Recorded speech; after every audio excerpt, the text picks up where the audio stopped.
तो 2 मिनट में ले आएगा, पूछ के जाएगा कितने वाली लानी है, उतने वाली निकलवाएगा, 2 मिनट में ले आएगा।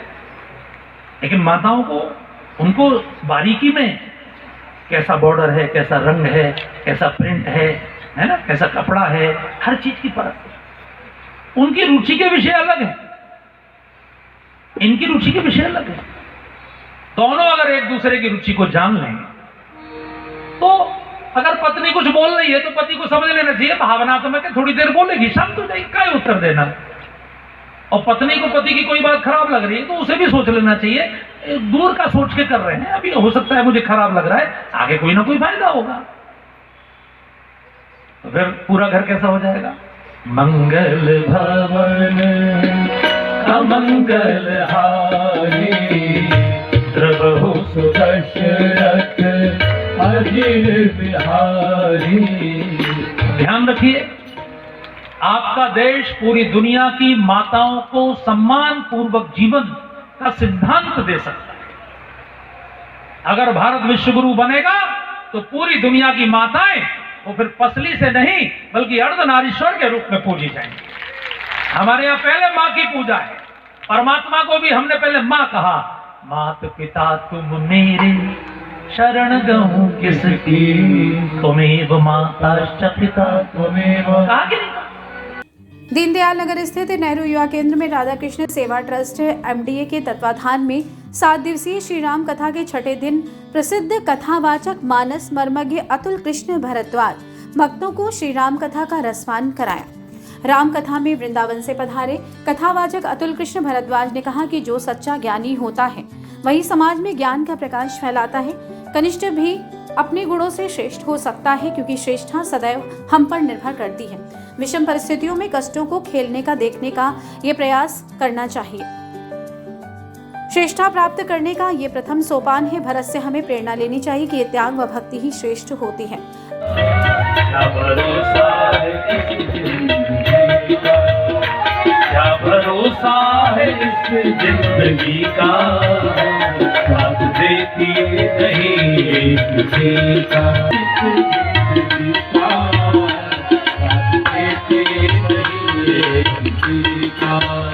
हम रहे ना ये महफिल रहेगी, दास्तां प्रभु की दुनिया कहेगी।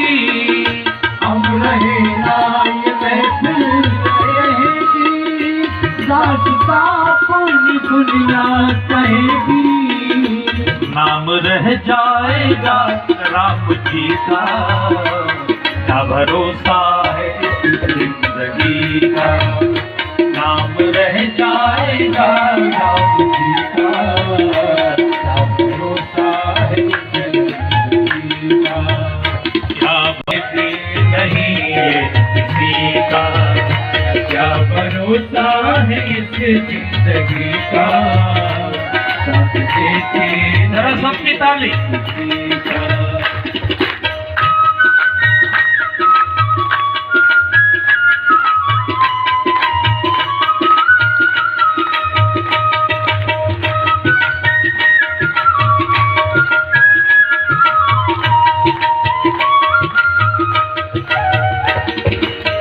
श्री राम जय राम, जय जय राम। श्री राम जय राम, जय जय राम। श्री राम जय। राजा दशरथ जी को श्रद्धांजलि के रूप में श्री राम जय राम, जय जय राम। श्री राम जय राम, जय जय राम। श्री राम जय राम, जय जय राम। श्री राम जय राम, जय जय राम। श्री राम जय राम, जय जय राम। राम रह जाएगा राम जी का, क्या भरोसा है इस जिंदगी का। राम रह जाएगा राम जी का, क्या भरोसा है इस जिंदगी का। क्या भरोसा है इस जिंदगी का, क्या भरोसा है इस जिंदगी का। साथ देती नहीं किसी का, साथ देती नहीं किसी का। हम रहे ना ये महफिल रहेगी, दास्तां प्रभु की दुनिया कहेगी। हम रहे ना ये महफिल रहेगी, दास्तां पूरी दुनिया कहेगी। नाम रह जाएगा राम जी का, क्या भरोसा है इस जिंदगी का। नाम रह जाएगा राम जी का, क्या भरोसा है इस जिंदगी का। क्या भक्ति नहीं है किसी का, क्या भरोसा है इस जिंदगी का। जरा सबकी ताली।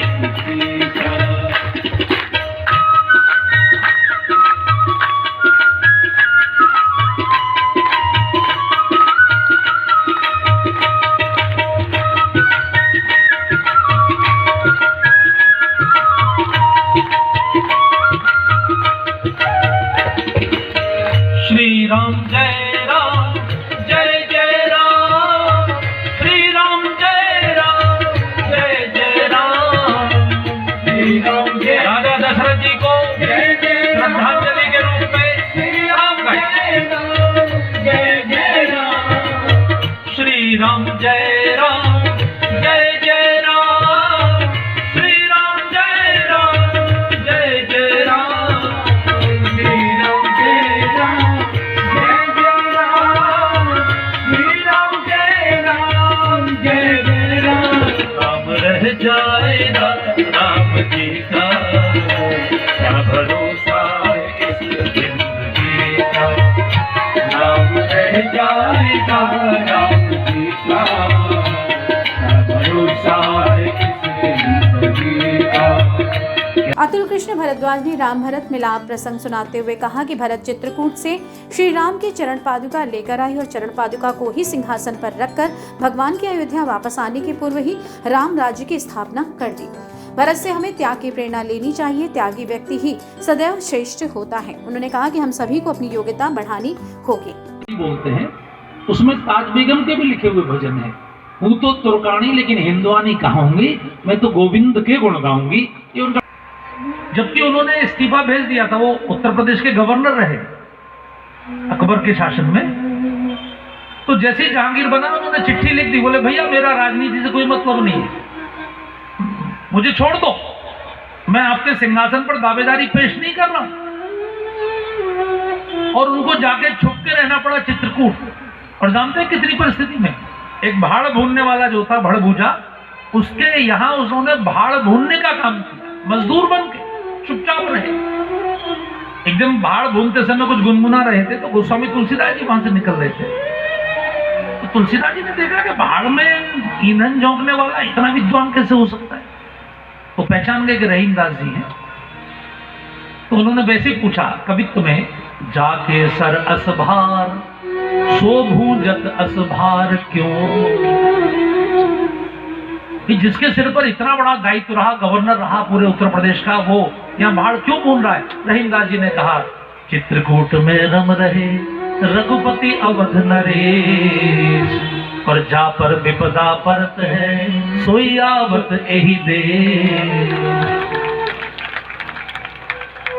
लेकिन बुंदेलखंड के उस समय के राजा मलखान सिंह के माध्यम से उनके खोज करवा के जहांगीर ने उनको मरवा दिया वहां। यही शाहजहां ने किया। औरंगजेब ने तो अपने बड़े भाई दारा शिकोह, जो कि सम्राट बनने वाला था, उससे सत्ता छीन ली और उसके शरीर से खाल उतरवा के, जिंदा खाल उतरवा के उसकी लोथ को हाथी पर रख के दिल्ली की गलियों में 3 दिन घुमाया था, जिससे लोगों में इतनी दहशत बैठ जाए कि कोई औरंगजेब का विरोध ना कर सके। ये तो इनका चरित्र है। ये जो मुगल है, कैकेयी उन्हीं के वंश की है, कैकेयी वहीं से आई है। ये जो हमारे बच्चे आजकल नहीं अंग्रेजी पढ़ के सोचते ना, खून खून तो सब एक साथ, कहीं भी जाओ कुछ भी करो, ऐसा नहीं होता। बाद में संस्कार ही काम आते हैं। जब जब भारत में विदेशी रानी आई ना, तब तब गड़बड़ हुई। जब भी विदेशी रानी आई तब भी गड़बड़ हुई। संस्कार बदल जाते हैं। लेकिन श्री भरत जी तो रघुवंश के। कैकेयी ने सोचा कि मैं भरत को बहका लूंगी, ऐसा नहीं हुआ। उन्होंने आरती उतारी तो भरत जी ने पूछा, मां पूरी अयोध्या इतनी उजड़ी उजड़ी क्यों है, किसी के चेहरे पर खुशी नहीं है। कैकेयी ने कहा सब ठीक है बेटा। अच्छा, जो चालाक आदमी होता है ना, वो बुरी बात हो जाए तो कहता है भगवान ने कर दिया, अच्छा हो जाए तो मैंने कर दिया। कैकेयी ने कहा कि सब मैंने बिल्कुल ठीक कर दिया है, केवल भगवान ने थोड़ा सा काम बिगाड़ दिया। आपके पिताजी, मतलब पिताजी भी नहीं कहा, राजा साहब स्वर्ग से धार गए।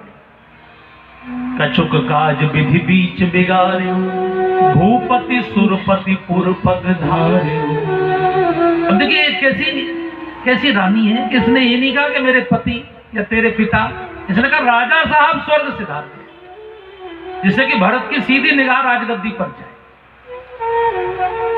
लेकिन भरत जी तो हंस है, मैंने आपको कहा मानस के हंस हैं। वो एकदम जमीन पर गिरे, पिताजी के शोक में पूछा भैया कहाँ है। तब कैकेयी ने कहा तेरे राज्य को मैंने निष्कंटक कर दिया है, तेरे भैया को तो मैंने वन भेज दिया है, तेरे पिता से ऐसे ऐसे वरदान मांगे थे। भरत जी अपने पिताजी की मृत्यु का दुख भूल गए। उनको इतना क्रोध आया, उनका हाथ सीधा तलवार की मूठ पर गया। एक क्षण में उनको लगा कि मैं मां की गर्दन उड़ा दूं, लेकिन उन्होंने अपने क्रोध को कंट्रोल किया। लंबी सांस भरी। कई लोग मुझसे पूछते हैं कि महाराज जी क्रोध को कंट्रोल करना हो तो कैसे करना चाहिए। मैंने कहा भैया भरत जी से सीख लीजिए। अभी जैसे आप कथा सुन रहे हैं, इस समय आप सबकी जो सांस है ना, वो बहुत धीमी धीमी चल रही, स्लोली स्लोली। लेकिन जब आपको क्रोध आता है तो आपकी सांस धीमी नहीं चलती, उस समय सांस की गति बहुत तेज हो जाती है। जब आप किसी से झूठ बोल रहे होते तब भी आपकी सांस की गति बढ़ जाती है। श्वास की गति का सीधा संबंध आपके मन से, मन के विचारों से। मन जितना शांत होगा, श्वास उतनी धीमी होगी। इस मौके पर मुख्य यजमान रहे। इस मौके पर उत्तर प्रदेश पिछड़ा वर्ग आयोग के सदस्य गिरीश वर्मा, भाजपा युवा मोर्चा के राष्ट्रीय कार्यकारिणी सदस्य राजू कालरा, डॉक्टर ललित कौशिक, एडवोकेट सचिन अग्रवाल, आशु, अमित शर्मा, राजकुमार शर्मा, राहुल शर्मा, योगेंद्र राणा, देवेश वशिष्ठ आदि लोग मौजूद रहे।